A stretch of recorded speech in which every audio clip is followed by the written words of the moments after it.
এজন্য রমজান দামি মাস, রমজান আলাদা বাপ, রমজান আলাদা, রমজান মুমিনের জন্য আলাদা। আল্লাহ তাআলা নিজ হাতে রমজানকে সাজিয়েছেন।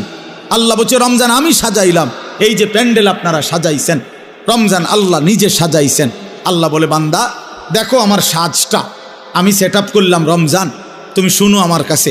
তো আল্লাহ নিজে বলতেছে বান্দা, 1 নম্বরে বিগত 11 মাসের সমস্ত হুকুম আহকাম যথারীতি বহাল থাকবে, যেটা যেমনে আছে, যেটা হালাল এখনও হালাল, যেটা হারাম এখনও হারাম, 5 ওয়াক্ত নামাজ সহ অন্যান্য বিধান এটাও চলমান।